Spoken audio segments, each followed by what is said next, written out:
కోటి జపనామాన్ని మనం ఒక స్తూపంగా అయోధ్యలో నిర్మాణం చేసేందుకు అనుమతిని తీసుకొని మీ అందరి ముందుకు ఇలా గోవిందనామ కరపత్రంతో రావడం జరిగింది.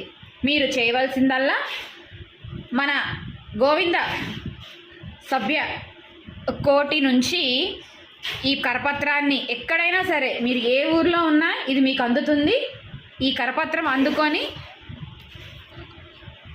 గోవిందనామాలన్నీ 108 ఒకసారి చదివి ఇక్కడ లోపల గళ్ళు ఇవ్వడం జరిగింది. మీకు గోవింద అని రాయాలి.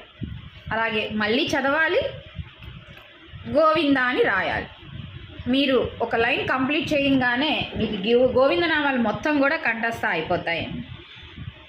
ఈ కరపత్రం పూర్తి చేసిన తర్వాత ఈ కరపత్రం మాకు 2 నెలల్లో తిరిగి